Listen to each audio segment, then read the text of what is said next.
নৰেন্দ্ৰ মোদী ডাঙৰীয়াৰ অতি অনবদ্য আৰু সৃষ্টিশীল এক অনুষ্ঠান হ'ল পৰীক্ষা পে চৰ্চা।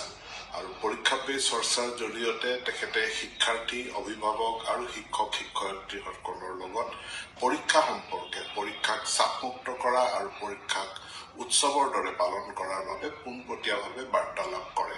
2018 চনত আৰম্ভ কৰা পৰীক্ষা পে চৰ্চা এইবাৰ অহা কালিলৈ 10 ফেব্ৰুৱাৰী তাৰিখে দিনৰ 11 বজাত অনুষ্ঠিত হ'ব।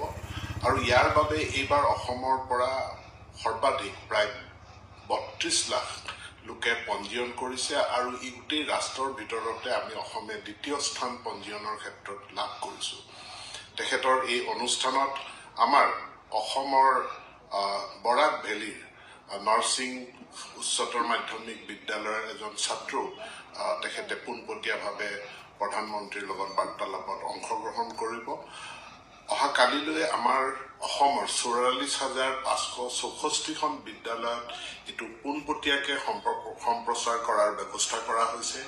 দূৰদৰ্শন, ৰেডিঅ' আৰু বিভিন্ন অনলাইন চেনেল যেনে ইউটিউব আদিৰ জৰিয়তে প্ৰধানমন্ত্ৰীৰ এই পৰীক্ষা পে চৰ্চা উপলব্ধ হ'ব। মই সকলো নাগৰিকক, শিক্ষাৰ্থীসকলক, পিতৃ মাতৃ, অভিভাৱকসকলক আৰু শিক্ষক শিক্ষয়িত্ৰীসকলক প্ৰধানমন্ত্ৰী নৰেন্দ্ৰ মোদীৰ পৰীক্ষা পে চৰ্চা 2025 অহাকালি 10 ফেব্ৰুৱাৰী তাৰিখে দিনৰ 11 বজাত অংশগ্ৰহণ কৰিবৰ কাৰণে আৰু ইয়াক চাবৰ কাৰণে, চাই তেখেতৰ পৰা প্ৰেৰণা লাভ কৰিবৰ কাৰণে মই সকলোকে বিনম্ৰ আবেদন জনাইছোঁ।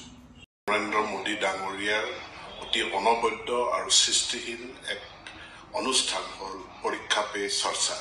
আৰু পৰীক্ষা পে চৰ্চাৰ জৰিয়তে তেখেতে শিক্ষাৰ্থী, অভিভাৱক আৰু শিক্ষক শিক্ষয়িত্ৰীসকলৰ লগত পৰীক্ষা সম্পৰ্কে, পৰীক্ষাক চাপমুক্ত কৰা আৰু পৰীক্ষাক উৎসৱৰ দৰে পালন কৰাৰ বাবে পোনপটীয়াভাৱে বাৰ্তালাপ কৰে। 2018 চনত আৰম্ভ কৰা পৰীক্ষা পে চৰ্চা এইবাৰ অহা কালিলৈ 10 ফেব্ৰুৱাৰী তাৰিখে দিনৰ 11 বজাত অনুষ্ঠিত হ'ব। আৰু ইয়াৰ বাবে এইবাৰ অসমৰ পৰা সৰ্বাধিক প্ৰায় 32 লাখ লোকে পঞ্জীয়ন কৰিছে আৰু ই গোটেই ৰাষ্ট্ৰৰ ভিতৰতে আমি অসমে দ্বিতীয় স্থান পঞ্জীয়নৰ ক্ষেত্ৰত লাভ কৰিছোঁ। তেখেতৰ এই অনুষ্ঠানত আমাৰ অসমৰ বৰাক ভেলীৰ নৰসিং উচ্চতৰ মাধ্যমিক বিদ্যালয়ৰ এজন ছাত্ৰও তেখেতে পোনপটীয়াভাৱে প্ৰধানমন্ত্ৰীৰ লগত বাৰ্তালাপত অংশগ্ৰহণ কৰিব। অহা কালিলৈ আমাৰ অসমৰ 44,564খন বিদ্যালয়ত এইটো পোনপটীয়াকৈ সম্প্ৰচাৰ কৰাৰ ব্যৱস্থা কৰা হৈছে। দূৰদৰ্শন, ৰেডিঅ' আৰু বিভিন্ন অনলাইন চেনেল যেনে ইউটিউব আদিৰ জৰিয়তে প্ৰধানমন্ত্ৰীৰ এই পৰীক্ষা পে চৰ্চা উপলব্ধ হ'ব। মই সকলো নাগৰিকক, শিক্ষাৰ্থীসকলক, পিতৃ মাতৃ, অভিভাৱকসকলক আৰু শিক্ষক শিক্ষয়িত্ৰীসকলক প্ৰধানমন্ত্ৰী নৰেন্দ্ৰ মোদীৰ পৰীক্ষা পে চৰ্চা 2025 অহাকালি 10 ফেব্ৰুৱাৰী তাৰিখে দিনৰ 11 বজাত অংশগ্ৰহণ কৰিবৰ কাৰণে আৰু ইয়াক চাবৰ কাৰণে, চাই তেখেতৰ পৰা প্ৰেৰণা লাভ কৰিবৰ কাৰণে মই সকলোকে বিনম্ৰ আবেদন জনাইছোঁ।